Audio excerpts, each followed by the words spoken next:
ತರಗತಿಯಲ್ಲಿ 10ನೇ ತರಗತಿ ಸಮಾಜ ವಿಜ್ಞಾನ ವಿಷಯದ ಸಮಾಜಶಾಸ್ತ್ರ ವಿಭಾಗದಲ್ಲಿ ಬರ್ತಕ್ಕಂಥ ದುಡಿಮೆ ಮತ್ತು ಆರ್ಥಿಕ ಜೀವನ ಎಂಬ ಅಧ್ಯಾಯದ ಬಗ್ಗೆ ಇವತ್ತು ನಾವು ತಿಳಿದುಕೊಳ್ಳೋಣ. ಆಯ್ತಾ?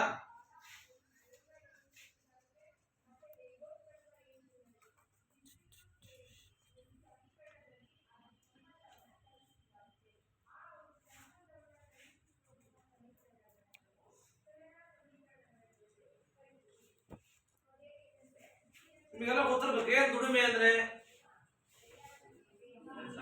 ಕೆಲಸ ಮಾಡೋದು ಅಲ್ವಾ? ದುಡಿಮೆ ಅಂದ್ರೆ ಕೆಲಸ ಮಾಡಿದ್ರೆ ಬರುತ್ತೆ. ದುಡಿಮೆ ಉದ್ದೇಶ ಏನೋ ನಮ್ ಕೆಲಸ ಕಾರ್ಯ ಆಗಬೇಕು ಅಂತ.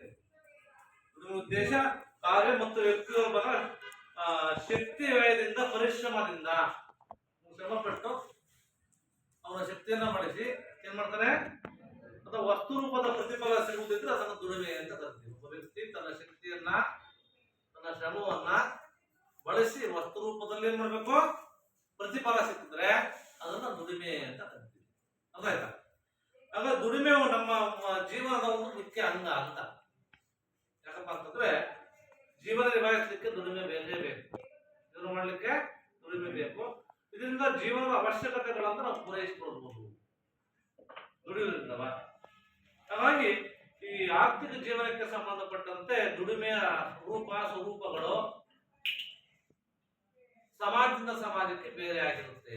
ಹೆಂಗ್ ಬೇರೆ ಆಗಿರುತ್ತೆ? ಒಬ್ಬರು ಒಂಥರ ಕೆಲಸ ಮಾಡ್ತಾರೆ ಗೊತ್ತಾ? ಒಬ್ಬ ಕಾರ್ಪೆಂಟರ್ ಆದ್ರೆ ಒಬ್ಬ ಗಾರ್ಮೆಂಟ್ಸ್ ಹೋಗ್ತಾರೆ, ಇನ್ನೊಬ್ಬ ಗಾರೆ ಕೆಲಸ ಮಾಡ್ತಾರೆ. ಗೊತ್ತಾಯ್ತಾ? ಅದರಲ್ಲಿ ಸ್ವರೂಪ ಬೇರೆ ಬೇರೆ ರೂಪದಲ್ಲಿ ಇರ್ತದೆ ನಮ್ಮ ಮಾಡ್ತಕ್ಕಂಥ ದುಡಿಮೆಯಲ್ಲಿ. ಇವು ಕಾಲದಿಂದ ಕಾಲಕ್ಕೂ ಸಹ ಬದಲಾವಣೆ ಆಗ್ತಾ ಇರ್ತದೆ. ಹಾಗಾಗಿ ನಾವು ಶ್ರಮವನ್ನ ವಿಭಜನೆ ಮಾಡಬೇಕಾಗ್ತದೆ. ಶ್ರಮವನ್ನ ವಿಭಜನೆ ಮತ್ತು ವರ್ಗ ಮಾಡಬೇಕು.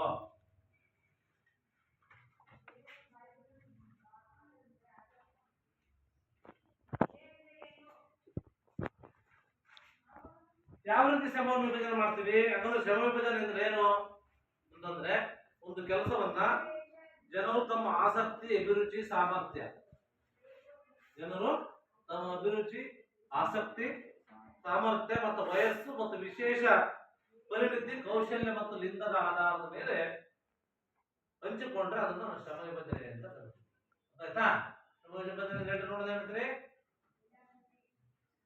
ಒಂದು ಕೆಲಸವನ್ನ ಜನರು ತನ್ನ ಆಸಕ್ತಿ ಮತ್ತು ಅಭಿರುಚಿ, ಸಾಮರ್ಥ್ಯ, ಅದ್ರ ಜೊತೆಗೆ ವಿಶೇಷ ಪರಿಣಿತಿ, ಕೌಶಲ್ಯ ಮತ್ತು ಲಿಂಗ ಭೇದದ ಆಧಾರದ ಮೇಲೆ ಏನ್ ಮಾಡೋದು ಹಂಚಿಕೊಂಡ್ರೆ ಅದನ್ನ ಏನ್ಕರ್ತಪ್ಪ ಅಂತಂದ್ರೆ ನಾವು ಶ್ರಮ ವಿಭಜನೆ ಅಂತ ಕರಿತೀವಿ. ಉದಾಹರಣೆ, ನಾವು ಬಟ್ಟೆ ತೊಡುವ ಬಟ್ಟೆಗಳನ್ನು ಸಿದ್ಧಪಡಿಸಲಿಕ್ಕೆ ಯಾರು ಬರ್ತಾರೆ?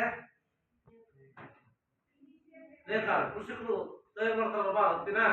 ನಂತರ ನೇಕಾರರು, ಬಟ್ಟೆ ಹಾಕ್ತಕ್ಕಂಥವ್ರು, ಬಣ್ಣ ಹಾಕ್ತಕ್ಕಂಥವ್ರು, ಆಮೇಲೆ ವರ್ತಕರು, ಆಮೇಲೆ ಹೊಲಿಲಿಕ್ಕೆ ದರ್ಜಿಗಳು, ಡೈಲರ್ ಅಂತ ಅಲ್ವಾ?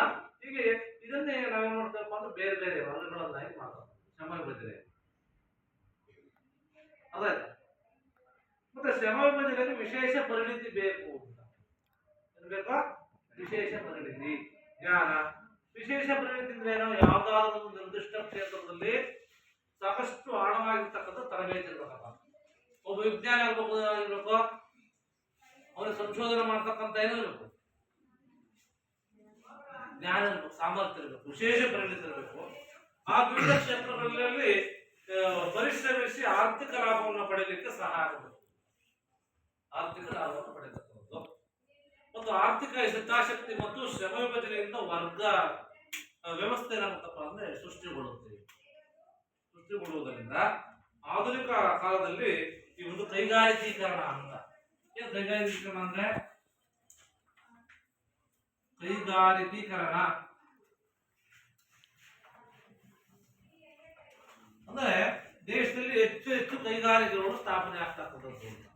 ಕೈಗಾರಿಕೀಕರಣ ಅದಕ್ಕೆ ಹೇಳ್ತಾ ಇರ್ತೀನಿ, ಯಾವ ದೇಶದಲ್ಲಿ ಜಾಸ್ತಿ ಕೈಗಾರಿಕೆಗಳು ಇರ್ತವೆ ಆ ದೇಶ ಏನಾಗಿರುತ್ತೆ ಅಂತ ಹೇಳಿದ್ರೆ ಏನಾಗಿರುತ್ತೆ? ನಾವು ದೇಶಗಳು ತುಂಬ ಅಭಿವೃದ್ಧಿ ಆಗಿರುತ್ತದೆ ಅಲ್ವಾ? ದೇಶದಲ್ಲಿ ಆದಾಯ ಚೆನ್ನಾಗಿರುತ್ತೆ, ರಾಷ್ಟ್ರೀಯ ಆದಾಯ ಚೆನ್ನಾಗಿರುತ್ತೆ. ಹಾಗಾಗಿ ಸಮೃದ್ಧವಾಗಿರ್ತಕ್ಕಂಥ ದೇಶ ಇರ್ತದೆ. ಇಂದಿನ ಉದ್ಯೋಗ ಸಮಾಜದಲ್ಲಿ ವಿಶೇಷ ಪರಿಣಿತಿ ಅಗತ್ಯ ಇದೆ ಅಂತ ಸುಮ್ಮನೆ ಇಲ್ಲ. ಅದು ವಿಶಾಲವಾಗಿರ್ತಕ್ಕಂಥ ಸ್ವರೂಪವನ್ನು ನಾವು ಬೆಳೆದಿದ್ದರೆ ಮತ್ತು ವ್ಯಾಪಾರ ವಾಣಿಜ್ಯವು ವಿಸ್ತಾರವಾಗಿದ್ದಾರೆ. ಅದಾಯ್ತಾ? ಶ್ರಮ ವಿಭಜನೆ ಅಂತ ಹೇಳ್ತೀರಾ?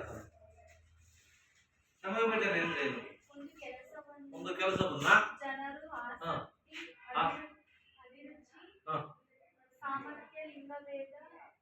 ಲಿಂಗ ಭೇದಗಳ ಆಧಾರದ ಮೇಲೆ ಮಾಡೋದು ಹಂಚಿಕೊಳ್ಳೋದನ್ನು ನಾವೇನಂತ ಬಂದು ಶ್ರಮ ವಿಭಜನೆ ಅಂತ.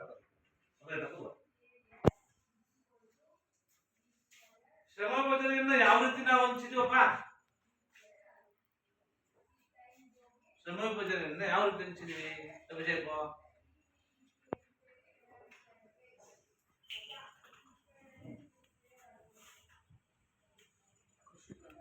ಕೃಷಿಕರು, ಆಮೇಲೆ ಆಮೇಲೆ ನೇಕಾರರು ಅಲ್ವಾ?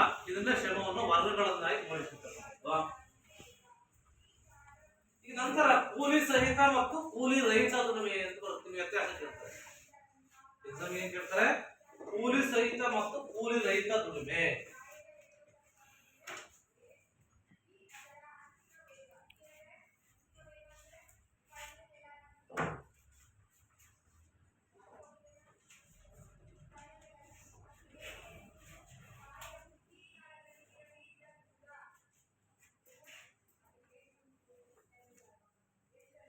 ಈ ಕೂಲಿ ಸಹಿತ ದುಡಿಮೆ ನೋಡೋದ್ರೆ ಜನರಲ್ ಅಲ್ಲಿ ಕೂಲಿ ಸಹಿತ ಕೂಲಿ ರಹಿತ.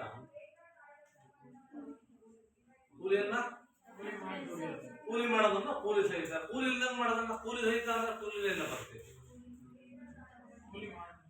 ನಾವು ದುಡ್ಡು ತಗೊಂಡು ಕೆಲಸ ಮಾಡ್ತಿರ್ತಿಲ್ಲ, ಇದು ದುಡ್ಡು ತಗೊಂಡೇ ಕೆಲಸ ಮಾಡ್ತಾವ ಅಲ್ವಾ?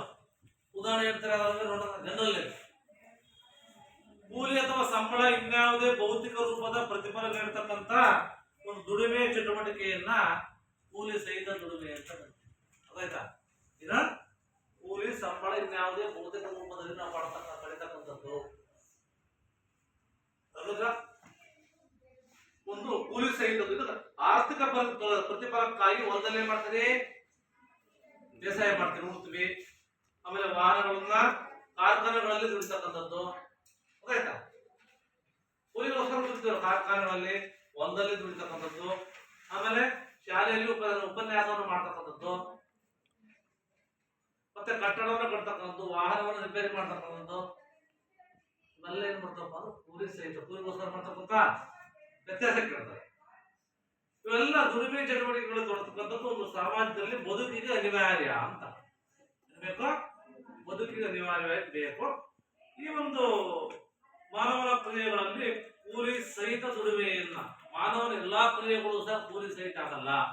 ಅಥವಾ ಯಾವ ಕೂಲಿ ಸಹಿತ ಆಗಲ್ಲ ಅಂದ್ರೆ ಕೆಲವೊಮ್ಮೆ ಆರ್ಥಿಕ ಲಾಭ ಮತ್ತೆ ಪ್ರತಿಫಲವಿಲ್ಲದ ಕ್ರಿಯೆ ಆಗಿರುತ್ತೆ, ದುಡ್ಡು ಅವಶ್ಯಕತೆ ಇಲ್ಲ ಅಂತ ಒಂದು ಕೊಡ್ತವೆ. ಮನಸ್ಸಂತೋಷ ದೃಷ್ಟಿಯಿಂದ ಮಾನವನು ತೊಡತಕ್ಕಂಥ ಕ್ರಿಯೆಗಳು, ಮನಸ್ಸಂತೋಷಕ್ಕಾಗಿ ಕೆಲವು ಕ್ರಿಯೆಗಳಲ್ಲಿ ತೊಡತ ಮಾನವ ಅಂತದನ್ನ ನಾವು ಕೂಲಿ ಸಹಿತ ದುಡಿಮೆ ಅಂತ. ಉದಾಹರಣೆ, ಕಲಾಕಾರನೊಬ್ಬ ತನ್ನ ಆತ್ಮಸಂತೋಷಕ್ಕಾಗಿ ಚಿತ್ರವನ್ನು ಬಿಡಿಸ್ತಕ್ಕಂಥ ಕಾರ್ಯವನ್ನು ಮಾಡಿಸುತ್ತಾನೆ. ಗೊತ್ತಾಯ್ತಾ?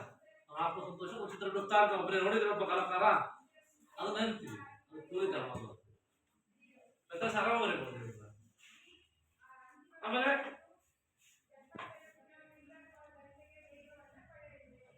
ಜಾತಿ, ವರ್ಣ ಮತ್ತು ಸಮಾಜದಲ್ಲಿ ಕೆಳಜಾತಿ ಕಪ್ಪು ಜನರಿಂದ ಒತ್ತಾಯಪೂರ್ವಕವಾಗಿ ಕೂಲಿ ರಹಿತ ದುಡಿಮೆಯನ್ನು ಮಾಡಿಕೊಡ್ತಾರೆ. ಒತ್ತಾಯಪೂರ್ವಕವಾಗಿ ಕೆಲವರು ನೋಡಿರ್ಬೇಕು ಅಲ್ವಾ?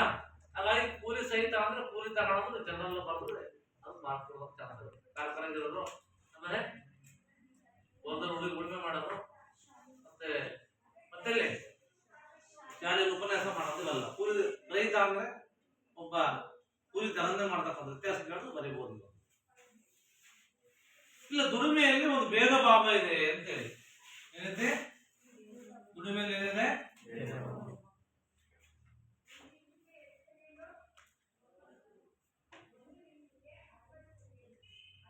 ಭೇದ ಭಾವ. ಹೆಂಗ್ ಭೇದ ಭಾವ?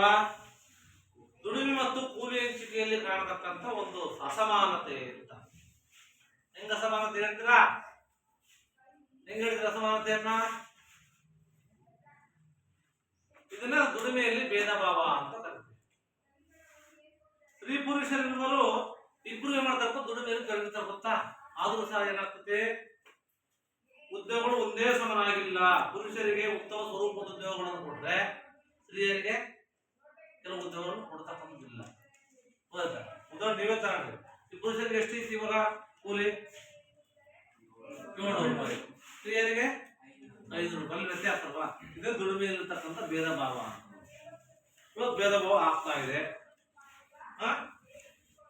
ಆದ್ರೂ ಸಹ ಹೆಚ್ಚಿನ ಹೊಣೆಗಾರಿಕೆ ಸಂಬಳವನ್ನು ನೀಡಲಾಗ್ತಾ ಇದೆ ಪುರುಷರಿಗೆ ಅಂತ.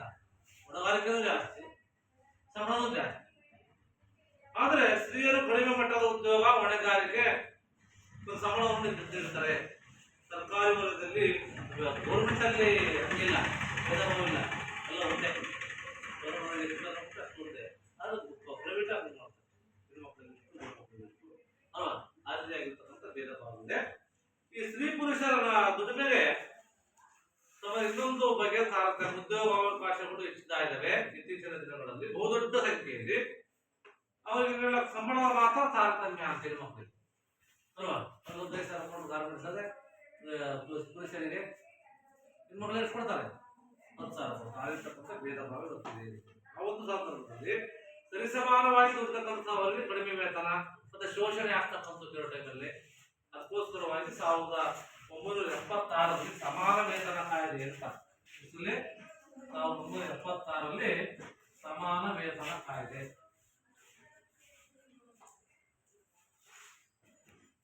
ಕಾಯ್ದೆಯನ್ನು ಜಾರಿಗೆ ತಂದ್ರು. ಎಷ್ಟರಲ್ಲಿ? 1976ರಲ್ಲಿ. ಇಲ್ಲಿ ವೇತನಕ್ಕೆ ಸಂಬಂಧಿಸಿದ ತಾರತಮ್ಯಗಳನ್ನ ಕಡಿಮೆ ಮಾಡತಕ್ಕಂಥದ್ದು. ಇಲ್ಲಿ ಕೃಷಿ ಸಮಾಜವು ಲಿಂಗ ಇರಬಹುದು, ವಯಸ್ಸಿರಬಹುದು, ಸಾಮರ್ಥ್ಯಗಳ ಆಧಾರದ ಮೇಲೆ ಕೆಲಸ ಕಾರ್ಯಗಳನ್ನ ಅಸಮಾನ ರೀತಿಯಲ್ಲಿ ಹಂಚಿಕೆ ಮಾಡ್ತೀವಿ. ಕೂಲಿ ನೀಡುವುದರಲ್ಲಿಯೂ ಸಹ ಭೇದ ಭಾವ. ಅದಕ್ಕೆ ಕಾರಣ ಏನಪ್ಪಾ ಅಂದ್ರೆ ಅನಕ್ಷರತೆಯ ಪ್ರಮಾಣ ಹೆಚ್ಚಾದಂತೆ ಭೇದ ಭಾವಗಳು ಇರಬಹುದು, ಕಡಿಮೆ ಆಗ್ತಾ ಹೋಗುವುದಿಲ್ಲ. ಅನಕ್ಷರತೆ ಅಲ್ಲ. ಹಾಗಾಗಿ ನೆಕ್ಸ್ಟ್ ಬರ್ತಕ್ಕಂಥದ್ದು ನಿರುದ್ಯೋಗ ಅಂತ ಬರುತ್ತೆ. ಯಾವುದು ನಿರುದ್ಯೋಗ? ಏನ್ ನಿರುದ್ಯೋಗ ಅಂದ್ರೆ ಕೆಲಸ ಇಲ್ಲ. ಹೆಂಗ್ ಕೆಲಸ ಇರಬೇಕು? ಅಷ್ಟು ಕೆಲಸ ಇರ್ತಾರೆ. ಹೆಂಗ್ ಕೆಲಸ ಇರಲ್ಲ? ಏನು ನಿರುದ್ಯೋಗ? ಕೆಲಸ ಮಾಡ್ತಕ್ಕಂಥ ಸಾಮರ್ಥ್ಯ ಇದೆ ಅಲ್ವಾ, ಆದ್ರೆ ಕೆಲಸ ಇಲ್ಲ. ಬೇಕಾದಷ್ಟು ಓದಿದನಲ್ವಾ, ಅಷ್ಟೆಲ್ಲ ಓದಿದಂತ ಮನೆಗಿದಂತೆ ಅಂತ ನನಗೇನು ಸಾಕ? ಅವನು ಕೆಪಾಸಿಟಿ ಸಾಮರ್ಥ್ಯ ಐತಿ, ನನಗೆ ಕೆಲಸ ಸಿಗದೆ ಇರತಕ್ಕಂಥ ನಾವು ನಿರುದ್ಯೋಗ ಅಂತ ಹಾಕ್ತೀವಿ ಅಲ್ವಾ? ಆದ್ರೆ ಒಂದು ಇವತ್ತು ದುಡಿತಕ್ಕಂಥ ವಯಸ್ಸಿದೆ, ಸಾಮರ್ಥ್ಯ ಇದೆ, ಆಸಕ್ತಿ ಇದೆ, ಅರ್ಹತೆ ಇದೆ. ಆದ್ರೆ ಉದ್ಯೋಗ ಸಿಗದ ಪರಿಸ್ಥಿತಿ ನಮ್ಮ ದೇಶದ ಸಮಸ್ಯೆ ಇದೊಂದು ನಿರುದ್ಯೋಗ ಸಮಸ್ಯೆ ಅಲ್ವಾ? ಇಷ್ಟೇ ಇದೆ. ದುಡಿತಕ್ಕಂಥ ವಯಸ್ಸಿನಲ್ಲಿ ಪುರುಷರು ಮತ್ತು ಸ್ತ್ರೀಯರು ಉದ್ಯೋಗ ಪಡೆಯುವುದರಲ್ಲಿ ಇವತ್ತು ವಿಫಲ ಆಗ್ತಾ ಇದ್ದಾರೆ, ನಿರುದ್ಯೋಗಿಗಳಾಗ್ತಾ ಇದ್ದಾರೆ. ಅದು ಕಾರಣ ನಿರುದ್ಯೋಗಕ್ಕೆ ಕಾರಣ ಜನಸಂಖ್ಯೆ ಹೆಚ್ಚಳ ಅಂತ. ನಿರುದ್ಯೋಗಕ್ಕೆ ಏನ್ ಕಾರಣ? ಇದು ಕಾರಣ ಅತಿಯಾದ ಜನಸಂಖ್ಯೆ. ಈಗ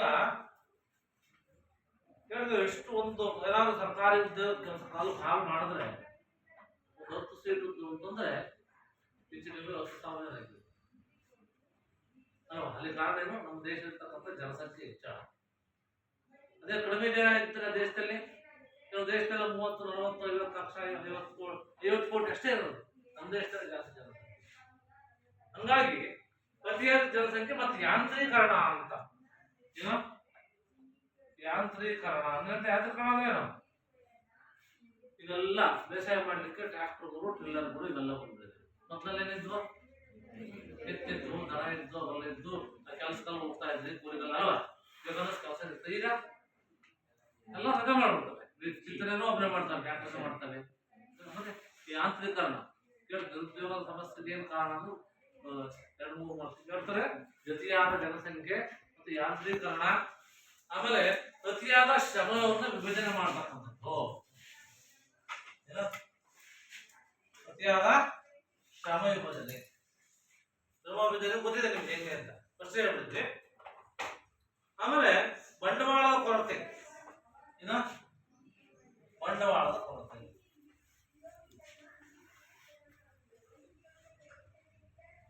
ಆಮೇಲೆ ಅನಕ್ಷರತೆ ಅಂತ. ನಿರುದ್ಯೋಗ ಕಾರಣ ಏನು? ಅನಕ್ಷರತೆ ಒಂದು ಪಾಯಿಂಟ್. ಬರೆಯಬೇಕು. 1 ಪಾಯಿಂಟ್ ಜನಸಂಖ್ಯೆ, 2 ಪಾಯಿಂಟ್ ಯಾಂತ್ರೀಕರಣ, 3 ಪಾಯಿಂಟ್ ಶ್ರಮ ವಿಭಜನೆ, ಬಂಡವಾಳದ ಕೊರತೆ, 5 ಪಾಯಿಂಟ್ ಏನು ಅನಾಥತೆ, ನಿರುದ್ಯೋಗ ಕಾರಣಗಳು ಅಂತ ಹೇಳಿ ಬರೆಯಬಹುದು. ಇವೆಲ್ಲ ಕಾರಣಗಳು. ಇದು ನಿರುದ್ಯೋಗ ಸಮಾಜದ ಮೇಲೆ ಕೆಟ್ಟ ಪರಿಣಾಮವನ್ನು ಬೀರುತ್ತೆ. ಹೆಂಗ್ ಬೀರುತ್ತೆ?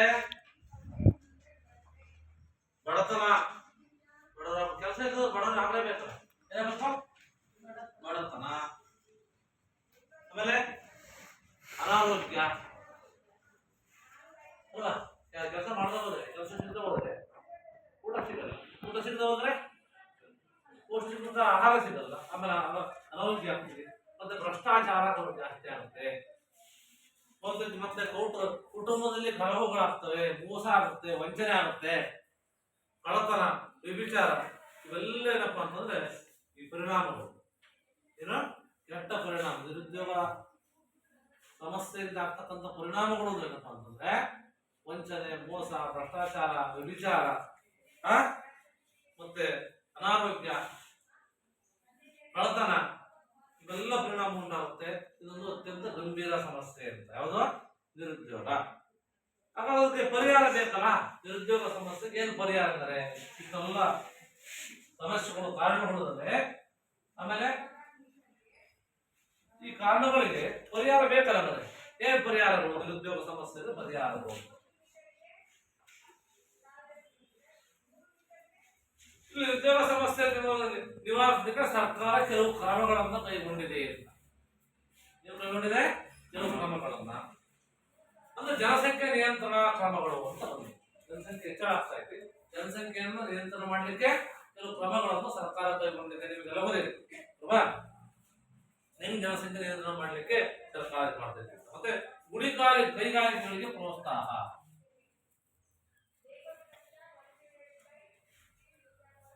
ಗುಡಿ ಕೈಗಾರಿಕೆಗಳನ್ನ, ಗುಡಿ ಕೈಗಾರಿಕೆ ಗೊತ್ತಲ್ಲ, ಮನೆಯಲ್ಲಿ ಮಾಡ್ತಕ್ಕಂಥ ಕೈಗಾರಿಕೆಗಳು, ಚಾಪಣೆ ಅದು, ಬುಟ್ಟಿ ಹಿಡಿಯೋದು, ಬೊಂಬೆ ಮಾಡೋದು, ಗೊತ್ತಾಯ್ತಾ?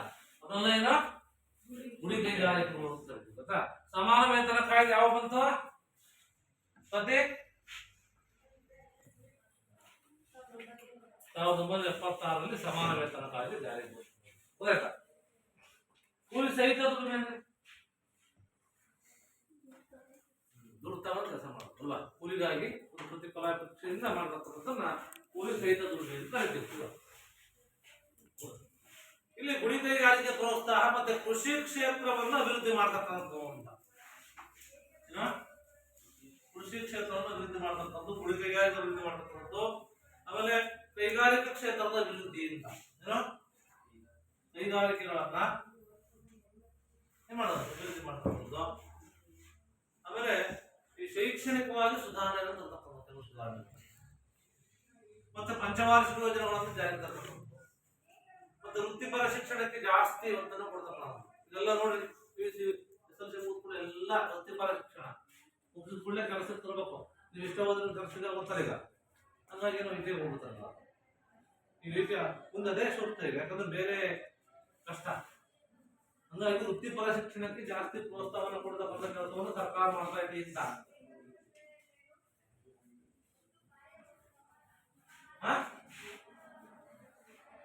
ಆಮೇಲೆ ಗ್ರಾಮೀಣಾಭಿವೃದ್ಧಿಯಲ್ಲಿ ಕೆಲವು ಯೋಜನೆಗಳನ್ನು ಮಾಡ್ತಕ್ಕಂಥದ್ದು, ಗ್ರಾಮೀಣಾಭಿವೃದ್ಧಿಯಲ್ಲಿ ಕೆಲವು ಯೋಜನೆ ಮಾಡ್ತಕ್ಕಂಥದ್ದು. ಉದ್ಯೋಗ ಖಾತರಿ ಯೋಜನೆ ಅಂತ ಸರ್ಕಾರ ಇತ್ತೀಚೆಗೆ ಈ ಒಂದು ಉದ್ಯೋಗ ಖಾತರಿ ಯೋಜನೆ ಮೂಲಕ ಒಬ್ಬ ವ್ಯಕ್ತಿಗೆ, ಒಂದು ಕುಟುಂಬದ ಒಬ್ಬ ವ್ಯಕ್ತಿ ಇಷ್ಟು ದಿವಸ ಕೆಲಸ ಕೊಡೋದು ಗೊತ್ತಾ ನಿಮ್ಗೆ? ಈಗ ಕೊಡ್ತಾ ಇದೆ, ಅದು ನಿಮ್ಗೆ ಗೊತ್ತಿಲ್ಲ. ಆದ್ರೆ ಅವರೇ ಬೆಳೆಸಂತಾರೆ, ಏನೋ ಮಾಡ್ತಾರೆ, ಭ್ರಷ್ಟಾಚಾರ ನಮ್ಗೆ ಗೊತ್ತಲ್ಲ, ಅದೆಲ್ಲ ಬೇಡ. ಹಂಗಾಗಿ ಆ ಒಂದು ಏನನ್ನ ಉದ್ಯೋಗ ಖಾತರಿ ಯೋಜನೆ, ಆಮೇಲೆ ಮಾಹಿತಿ ತಂತ್ರಜ್ಞಾನ, ಇವತ್ತು ಇನ್ಫಾರ್ಮೇಶನ್ ಟೆಕ್ನಾಲಜಿ ಅಂತ ಗೊತ್ತಾ, ಅದು ಜಾಸ್ತಿ ಆಗ್ತಾ ಇದೆ. ಈ ಪ್ರಗತಿ ಮತ್ತೆ ಉದ್ಯೋಗದಲ್ಲಿ ಒಂದು ಸೇವಾ ವಲಯ ಮಾತ್ರ ಇವತ್ತು ಅತ್ಯಂತ ಮಹತ್ವದ್ದಾಗಿದೆ. ಈ ರೀತಿಯಾಗಿ ನಿರುದ್ಯೋಗವನ್ನ ನಿವಾರಣೆ ಮಾಡಲಿಕ್ಕೆ ಸರ್ಕಾರ ಏನ್ ಮಾಡ್ತೈತಿ? ಎಲ್ಲಾ ಕ್ರಮಗಳನ್ನ ಕೈಗೊಂಡಿದೆ. ಇದಾದ್ಮೇಲೆ ಸಂಘಟಿತ ಮತ್ತು ಅಸಂಘಟಿತ ಕೆಲಸಗಾರರು ಅಂತ ಬರ್ತಾರೆ. ಯಾರು? ಇದು 3 ಮಾರ್ಕ್ ಕ್ವಶನ್ ನಿಮಗೆ ಆನ್ಲೈನ್ ಎಕ್ಸಾಮಿಗೆ ಯಾವುದೇ ಪ್ರಶ್ನೆ 3 ಮಾರ್ಕ್ಸ್ ಇರುತ್ತೆ. ಯಾವುದು? ಸಂಘಟಿತ ಮತ್ತು ಅಸಂಘಟಿತ.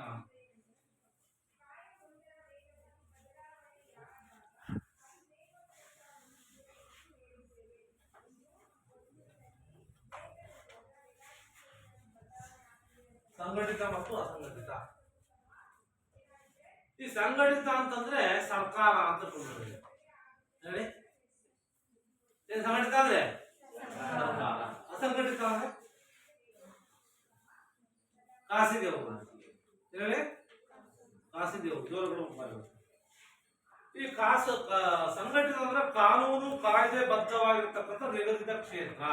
ಸಂಘಟಿತದಲ್ಲಿ ಕಾನೂನು ಪ್ರಕಾರವಾಗಿ ಕಾಯ್ದೆ ಪ್ರಕಾರವಾಗಿ ಏನ್ ಮಾಡ್ತಾರೆ, ಕೆಲಸ ಮಾಡ್ಕೊಳ್ತಾರೆ. ಗೊತ್ತಾ? ಅವರನ್ನ ನಾವು ಸಂಘಟಿತ ಕೆಲಸಗಾರರು ಅಂತ ಕರಿತೀವಿ. ಸಂಘಟಿತ ವಲಯದಲ್ಲಿ ಕೆಲಸಗಾರರ ಕಾರ್ಯದ ಬಗ್ಗೆ ನಿಶ್ಚಿತ ನಿಯಮಗಳಿರ್ತವೆ. ಇರ್ತವೆ, ನಿಯಮಗಳಿರ್ತವೆ, ವ್ಯತ್ಯಾಸ ಇದೆ.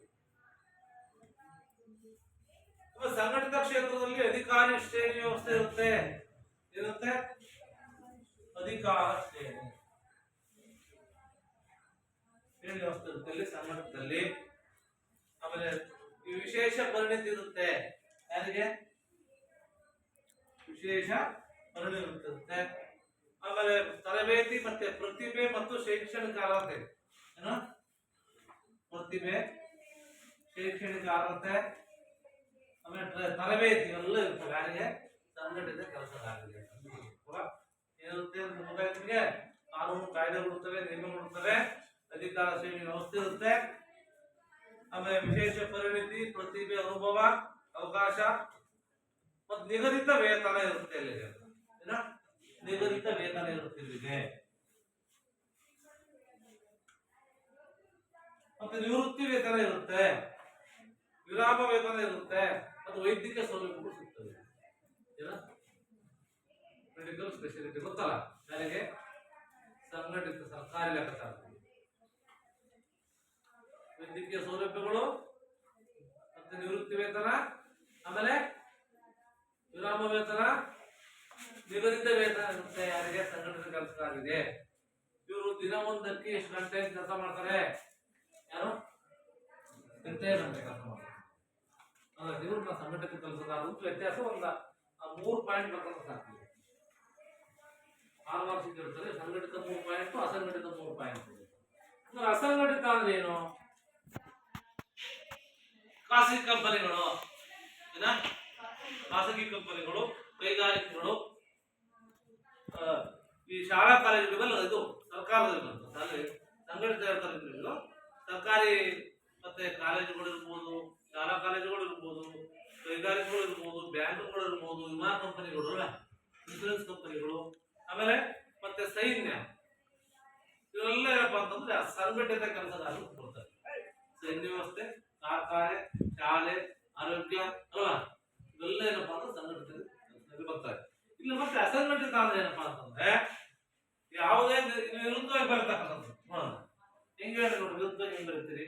ಯಾವುದೇ ಕಾಯ್ದೆ ಕಾನೂನುಗಳಿಲ್ಲ. ಯಾರಿಗೆ? ಅಸಂಘಟಿತ ಕೆಲಸಗಾರರಿಗೆ. ಮತ್ತೆ ಹೇಳ್ಬೋದು, ಅಧಿಕಾರ ಶ್ರೇಣಿ ವ್ಯವಸ್ಥೆ ಇಲ್ಲ, ನಿಗದಿತ ವೇತನ ಇಲ್ಲ ಇವರಿಗೆ, ಮತ್ತೆ ವಿಶ್ರಾಂತಿ, ಆಮೇಲೆ ಮತ್ತೆ ವಿರಾಮ ವೇತನ ಇಲ್ಲ, ವಿಶೇಷ ತರಬೇತಿ ಪರಿಣಿತಿ ಏನಿಲ್ಲ. ವಿರುದ್ಧ ಬರ್ಬೋದು ಅಷ್ಟೇ. 3 ಮಾರ್ಕ್ಸ್ ಕೊಡ್ತಾರೆ. ಅದಾಯ್ತಾ? ಇವರು ಯಾವುದೇ ನಿಯಂತ್ರಣ ಪಡೆದ ಜೀವನವನ್ನು ನಿರ್ವಹಣೆ ಮಾಡ್ತಿರ್ತಾರೆ. ಮತ್ತು ದಿನಗೂಲಿ ಆಧಾರದ ಮೇಲೆ ದಿನಗೂಲಿ ಆಧಾರದ ಮೇಲೆ ಆರ್ಥಿಕ ಪ್ರತಿಫಲಕ್ಕಾಗಿ ಪಡೆತಕ್ಕಂಥ ಶ್ರಮಿಕರನ್ನ ನಾವು ಅಸಂಘಟಿತ ಕೆಲಸಗಾರರು ಅಂತ ಕರೀತೀವಿ. ಅದಾಯ್ತಾ? ಇವರು ಯಾವುದೇ ಕೆಲಸಗಾರರ ಸರ್ಕಾರದ ನಿಯಂತ್ರಣ ಒಳಪಟ್ಟಿರಲ್ಲ. ಇವರು ಸರ್ಕಾರದ ಯಾವುದೇ ನಿಯಂತ್ರಣ ಒಳಪಟ್ಟಿರೋದಿಲ್ಲ. ಇವರಾದ್ರೆ ಸಂಘಟಿತರು ಸರ್ಕಾರದ ನಿಯಂತ್ರಣ ಒಳಪಟ್ಟಿರ್ತಾರೆ. ಅದಾಯ್ತಾ? ಸಂಘಟಿತ ಮತ್ತೆ ಅಸಂಘಟಿತ ಕೆಲಸಗಾರರ ನಡುವೆ ಯಾವ ರೀತಿ ವ್ಯತ್ಯಾಸ ಮಾಡೋದು ಅಂತೇಳಿ. ಕೆಲಸಗಾರರು ಮನೆ ಕೆಲಸದವರು, ಅದಾಯ್ತಾ? ಆಮೇಲೆ ಗೃಹ ನಿರ್ಮಾಣದ ಕೂಲಿಕಾರರು ಮತ್ತೆ ಕೃಷಿ ಕಾರ್ಮಿಕರು ಅಲ್ಲದೆ ತಾವೇ ಸ್ವಂತ ಬೀದಿಯಲ್ಲಿ ತರಕಾರಿ ಮಾರ್ತಕ್ಕಂಥವ್ರು ಅಸಂಘಟಿತ ಕೆಲಸ. ಆಮೇಲೆ ವಸ್ತುಗಳ ಮಾರಾಟವನ್ನು ಮಾಡ್ತಕ್ಕಂಥವ್ರು, ಮತ್ತೆ ವಾಹನವನ್ನು ರಿಪೇರಿ ಮಾಡ್ತಕ್ಕಂಥವ್ರು, ಮತ್ತೆ ತಳ್ಳಗಾಡಿ ಮೇಲೆ ತಲೆ ಮೇಲೆ ಹೋಗ್ತಾರೆ ಗೊತ್ತಾ, ಬೆಳಿಗ್ಗೆ ಹೂ ಮಾರೋದು, ಹಣ್ಣು ಮಾರೋದು ಅಲ್ವಾ, ಇವರೆಲ್ಲ ಯಾರು? ಅಸಂಘಟಿತ ಕೆಲಸಗಾರರು ಅಂತ. ಅದೇ ಅಸಂಘಟಿತ ಸಂಘಟಿತ ಅಂತ ಬಹಳ ಇಲ್ಲಿ ಇಲ್ಲಿ ತಿಳ್ಕೊಂಡು ನಾನು ಎಕ್ಸಾಮ್ ಬರೀಬಹುದು.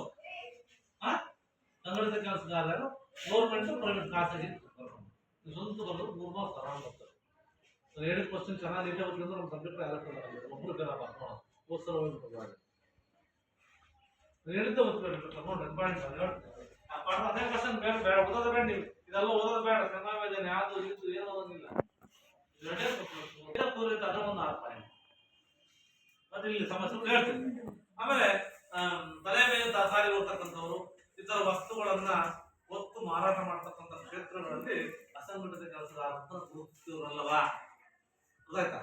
ಹಾಗಾದ್ರೆ ಅಸಂಘಟಿತ ಕೆಲಸಗಾರರ ಸಮಸ್ಯೆಗಳನ್ನು ಕಾಣ್ತೀವಿ ನಾವು. ಏನ ಅಸಂಘಟಿತ ಕೆಲಸಗಾರರ ಸಮಸ್ಯೆಗಳು ಏನೆಂದರೆ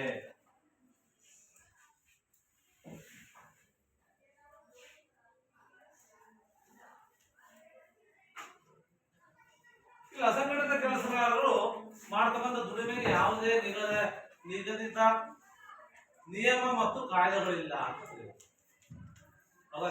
ವ್ಯತ್ಯಾಸ ಕೇಳಿದ್ವಲ್ಲ. ಅಸಂಘಟಿತ ವ್ಯತ್ಯಾಸ ಬರೋದಲ್ಲ, ಅದನ್ನೇ ಬರೀಬಹುದು ಇಲ್ಲಿ ಬೇಕಾದ್ರೆ. ಮತ್ತೆ ದುಡಿಮೆಗೆ ಕಡಿಮೆ ಕೂಲಿ ನೀಡಲಾಗ್ತಾ ಇದೆ. ಕಡಿಮೆ ಕೂಲಿ ಕಡಿಮೆ ಕೂಲಿ ಇವರಿಗೆ ನಿಗದಿತ ನಿಯಮಗಳಿಲ್ಲ.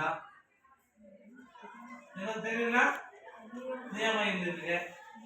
ಆಮೇಲೆ ದುಡಿಮೆ ಕೂಲಿ ನೀಡಲ್ಲ. ಇವ್ರಿಗೆ ಯಾವುದೇ ವೈದ್ಯಕೀಯ ಸೌಲಭ್ಯಗಳಿಲ್ಲ.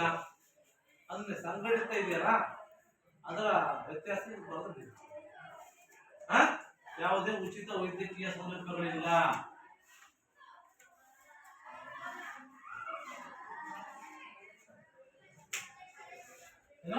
ವೈದ್ಯಕೀಯ ಸೌಲಭ್ಯಗಳಿಲ್ಲ. ಆಮೇಲೆ ಕೆಲಸಕ್ಕೆ ಭದ್ರತೆ ಇಲ್ಲ ಅಂತ. ಯಾರಿಗೆ? ಇವ್ರು ಮಾಡ್ತಕ್ಕಂಥ ಕೆಲಸಕ್ಕೆ ಏನಿಲ್ಲ, ಭದ್ರತೆ ಇಲ್ಲ.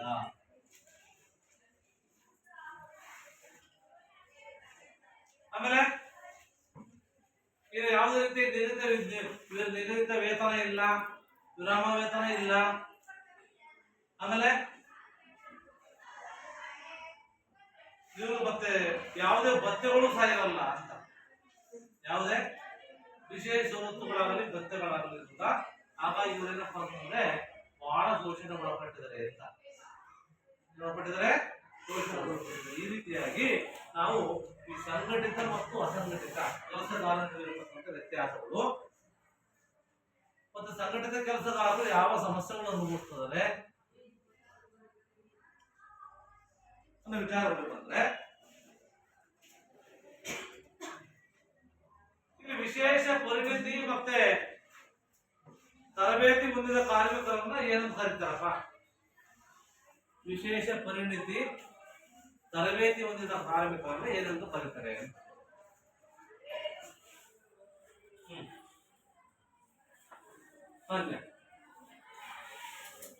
ವಿಶೇಷ ಪರಿಣಿತಿ ಮತ್ತು ತರಬೇತಿ ಹೊಂದಿದ ಕಾರ್ಮಿಕರು ಯಾರು? ಇವಾಗ ಹೇಳು, ಸಂಘಟಿತ ಕಾರ್ಮಿಕರು ಅಂತ ಅಲ್ವಾ? ವಿಶೇಷ ಪರಿಣಿತಿಯಿಂದ ಹೋದ್ರೆ ಅಸಂಘಟಿತ ಕಾರ್ಮಿಕರು.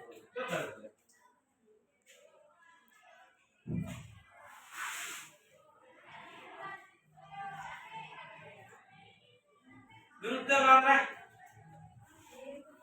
ನಿರುದ್ಯೋಗ ಅಂದ್ರೆ ಏನು ಹೇಳು?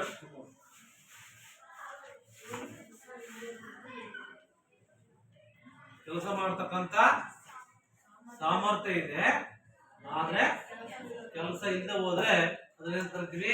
ನಿರುದ್ಯೋಗ ಅಂತ ಕರಿತೀವಿ. ನಿರುದ್ಯೋಗ ಸಮಸ್ಯೆ ಅದರ ಒಂದು ಹೇಳ್ತೇವೆ ಪುರುಷ. ನಿರುದ್ಯೋಗ ಸಮಸ್ಯೆಗೆ ಏನು? ಯಾವ್ದಾರ ಒಂದು ಜನಸಂಖ್ಯೆ ಹೆಚ್ಚಳ. ಹೇಳು, ಜನಸಂಖ್ಯೆ ಹೆಚ್ಚಳ. ಆಮೇಲೆ ಅನಕ್ಷರ ಅಲ್ವಾ? ಆಮೇಲೆ ಯಾಂತ್ರೀಕರಣ ಅಲ್ವಾ? ಬರೀಬಹುದು, ಈಸಿ ಬರೀತೀರ ಮತ್ತೆ ಬಂಡವಾಳದ ಕೊರತೆ. ಇವತ್ತು ಯಾಂತ್ರಿಕ ಯಂತ್ರಗಳನ್ನು ಬಳಸಿ ಮಾಡ್ತಿದ್ರೆ ಕೆಲಸ ಮಾಡ್ತಾರೆ. ಈ ರೀತಿಯಾಗಿ ಈ ಒಂದು ದುಡಿಮೆ ಮತ್ತು ಆರ್ಥಿಕ ಜೀವನ ಯಾವ ರೀತಿಯಾಗಿ ಇದೆ, ಆಮೇಲೆ ಕೂಲಿ ಸಹಿತ ಶ್ರಮ ವಿಭಜನೆ ಮತ್ತೆ ವಿಭಜನೆ ಮತ್ತು ವರ್ಗಗಳು, ದುಡಿಮೆಯಲ್ಲಿ ಯಾವ ರೀತಿ ತಾರತಮ್ಯ ಇದೆ ಅಂತ, ದುಡಿಮೆಯಲ್ಲಿ ಯಾವ ರೀತಿ ತಾರತಮ್ಯ, ಆಮೇಲೆ ನಿರುದ್ಯೋಗ ಮತ್ತೆ ಸಂಘಟಿತ ಮತ್ತು ಅಸಂಘಟಿತ ಕೆಲಸಗಳ ಬಗ್ಗೆ ಈ ಒಂದು ತರಗತಿಯಲ್ಲಿ ನೀವೆಲ್ಲ ತಿಳಿದುಕೊಂಡಿದ್ದೀರಿ.